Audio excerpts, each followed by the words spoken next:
على كل ما نبي أسلافنا الصالحون الفاتحة الحمد لله من الشيطان الرجيم بسم الله الرحمن الرحيم الحمد لله رب العالمين الرحمن الرحيم مالك يوم الدين إياك نعبد وإياك نستعين اهدنا الصراط المستقيم صراط الذين أنعمت عليهم غير المغضوب عليهم ولا الضالين وبارك لنا والدينا جل المسلمين آمين الحمد لله من الشيطان الرجيم بسم الله الرحمن الرحيم الحمد لله رب العالمين اللهم صل وسلم وبارك على سيدنا محمد لا لأصحابه الدريات أجمعين في كل وقت وحين أما بعد سبحانك لا علم لنا إلا ما علمتنا إنك أنت العليم الحكيم لا حول ولا قوة إلا بالله العلي العظيم العزيز الحكيم. Hadis nomor yang dasar menceritakan tentang keadaan bapaknya sahabat Jabir bin Abdillah radhiyallahu anhu ketika perang Uhud, meninggal badannya sampai remuk kemudian itu menunjukkan kesungguhannya itu. Dan perlu diberi catatan, ini juga ada hadis mengenai siapa yang berdoa minta mati syahid, nanti akan diberi mati syahid meskipun tidak harus perang, karena tidak membutuhkan, karena memang tidak ada perang. Kemudian ada doa yang waktu mustajab doa itu, yaitu ketika adunga ungin dan nida, ketika adzan dan iqamat. Maksudnya itu ya antara adzan dan iqamat, maksudnya itu dalam rangkaian sholat wajib itu berdoa itu mustajab, apakah sebelum adzan, setelah adzan, sebelum qomat, setelah sholat apa jenenge fardu, ya, maksudnya ngono, ora kok pas adzan, pas ono adzan kowe malah ndonga, bukan begitu maksudnya, atau pas qamat kowe malah ndonga, enggak begitu. Atau ketika dalam keadaan peperangan itu kan keadaan yang berjuang dengan seluruh tenaga, pikiran, harta benda, dengan resiko bukan hanya rugi tapi mati. Nah, ketika berjuang sungguh-sungguh memperjuangkan agama Allah, pada saat itu berdoa itu mustajab. Kemudian juga nanti ada catatan dengan hadis nomor 43 itu mengatakan idza kana khofa qauman, ya. Karena kene kan wedi, ya. Maksudnya wedi nang kene itu khawatir. Nah, Nabi enggak pernah takut. Nabi enggak pernah takut dengan musuh. Khawatir secara rasionalnya musuhnya lebih kuat daripada ini, apa jenis secara zahir lebih kuat, ya. Itu khawatir, enggak pernah takut Nabi itu, kecuali kepada Allah. Kemudian mengenai apalagi yang perlu diberi catatan, belajar memanah, kemudian belajar naik kuda. Maksudnya itu memanah dan naik kuda itu kan apa jenenge sarana untuk memperjuangkan agama Allah yang paling efektif dalam keadaan peperangan di zaman itu kan. Zaman itu kalau mau memperjuangkan agama Allah, ada kalanya harus berperang. Kemudian dalam perang itu memanah dan berkuda, itu penting sekali. Nah sekarang itu ya tidak harus belajar memanah, tidak harus naik kuda. Ya buat apa sekarang nggak ada perang yang pakai kuda, ya? Nah sekarang itu ya mendidik diri kita untuk pinter, untuk terampil, yang sekiranya itu bisa digunakan keterampilan kepinteran itu untuk memperjuangkan agama Allah. Saya tadi baser kan itu zaman saiki naik kuda buat apa? Sekarang kuda nggak dipakai lagi toh. Nah, mungkin ya, tentara ya belajar mengendalikan pesawat, nah, itu loh, mengendalikan apa ya, rudal, peluru kendali, ya gitu loh. Kalau untuk perangan, nah, kalau perang dalam dunia modern sebenarnya cuma perang informasi dan perang ekonomi, intinya itu di situ. Nah itu dipertajam di situ, sebagaimana dulu Nabi itu memanah itu penting banget untuk maksudnya itu alat untuk memperjuangkan agama Allah. Karena hidup itu setiap orang Islam kan harus memperjuangkan agama Allah dengan caranya sesuai dengan derajat pangkat, kemampuan, ilmu masing-masing, harus berpihak gitu loh, kepada Islam dalam pengertian yang luas, bukan Islam dalam pengertian sempit, partai Islam, golongan Islam, bukan. Untuk apa jenis kemanusiaan itu sendiri ya toh. Kemudian apalagi ya, orang yang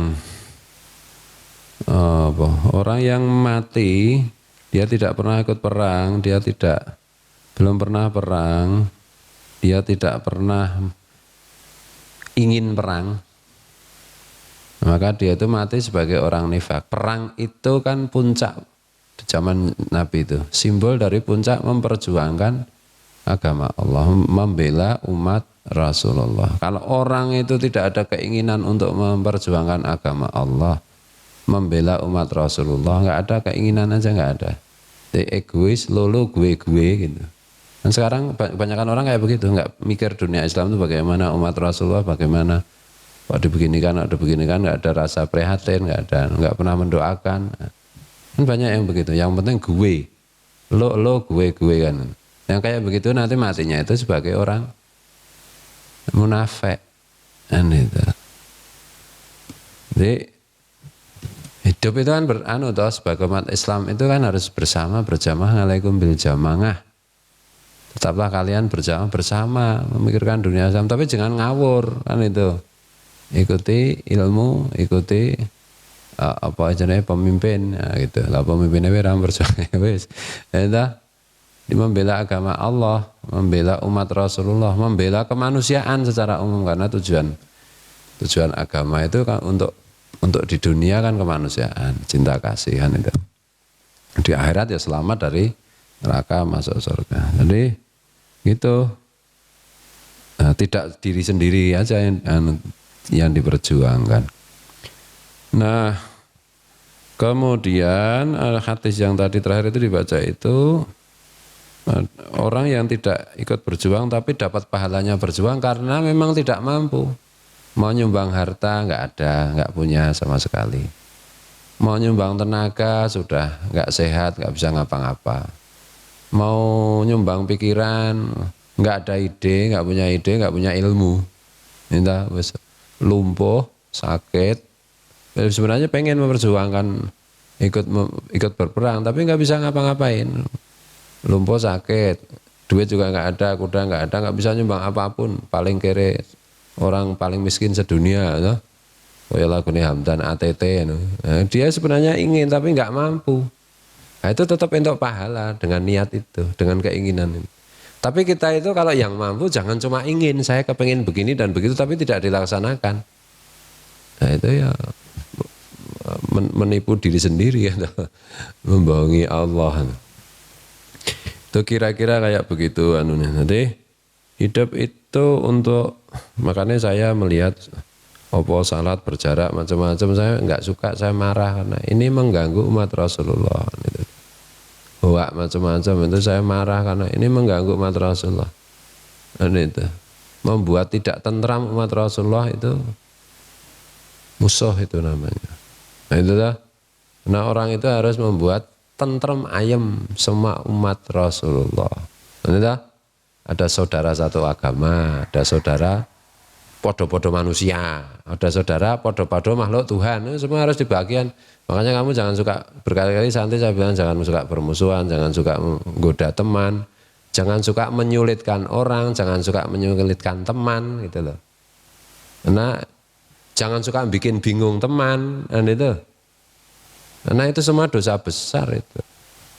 Itu loh. Karena kita sebagai orang Islam itu menjaga diri, keluarga, dan sebisa mungkin menjaga umat Rasulullah. Dan itu lah kayak dongane.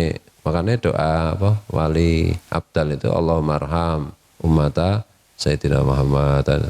Ya Allah sayangilah. Berdoa kepada Allah agar Allah menyayangi umat Rasulullah. Dan itu lesannya begitu, tindakannya ya menyayangi umatnya Rasulullah, wali abdal itu. Allahumma aslih ummata Sayyidina Muhammad. Ya Allah rukunkanlah, baguskanlah umat Rasulullah. Mohon kepada Allah dalam ucapan maupun tindakan, ya mengupayakan agar umat Rasulullah itu bersatu, rukun, baik. Dan itu bukan malah mengadu domba kan itu kepentingan apa politik macam-macam itu. Allahumma farrij an ummati Sayyidina Muhammad. Ya Allah, bahagiakanlah umat Nabi Muhammad SAW. Itu ucapannya begitu, berdoa terus begitu, tindakannya juga bagaimana tutur kata, tindakan, niat, perbuatan semuanya itu untuk membahagiakan umat Rasulullah kan itu. Karena wasiat Rasulullah itu umati sebelum beliau wafat itu. Umatku diurus. Jadi kita itu begitu. Entah sebisa-bisanya. Nanti orang kok malah sesama umat Rasulullah malah menjahati, menipu, membohongi. Ya itu membuat bingung, menggoda. Ya, itu enggak begitu. Itu kira-kira dari hadis itu jadi perang di sini itu kan memperjuangkan agama Allah, ya toh? Nah, perang sekarang udah nggak ada cetang-ceteng pakai kuda macam-macam. Apakah mungkin besok ada? Ya mungkin ada karena Rasulullah kan dalam hadis tentang misalnya tentang kiamat besok ada peperangan antara umat Islam dengan orang-orang Yahudi misalnya. Itu begini dan begini ada rombongan. Maksudnya Rasulullah menggambarkan itu bisa benar-benar memang teknologi itu hilang sehingga harus kembali berperang seperti zaman dulu Pak kuda. Atau Rasulullah itu memberikan metafora kuda di situ itu bisa artinya uang, dolar, rupiah, itu subscriber kan itu loh. Saham bisa begitu. Bisa juga artinya itu pesawat, bisa juga artinya itu apa? Panser, bisa juga artinya itu rudal, bukan rudi ya, rudal, peluru kendali, singkatan dari peluru kendali, peluru, nah gitu loh. Makanya kita hidup itu harus belajar, harus ini untuk ya minimal kalau nggak bisa. Kalau mau mengurus umatnya Rasulullah kan kita itu diri kita juga harus diurus, harus beres toh. Tapi membereskan urusan kita itu jangan dengan cara egois, loh. Yang penting gue, lu terserah, mampus lu, jangan begitu. Kita mengurus diri kita sendiri kan dalam rangka supaya bisa ikut mengurus umatnya Rasulullah. Nah, dalam rangka mengurus diri sendiri itu jangan merugikan umatnya Rasulullah, kan gitu. Makanya nggak boleh man ghassana fahuwa falaisa minna, siapa yang menipu dalam soal dagang sesama kita maka dia bukan golonganku. Rasulullah kan bilang begitu. Jangan egois. Intinya itu jangan egois. Itu. Jangan memikirkan diri sendiri. Mari kita memikirkan diri sendiri dan bersama-sama. Atau kira-kira kayak begitu. Wallahul muwaffiq ila aqwamit thoriq. Wallahu wa rasuluhu a'lam. Ngaji Quran.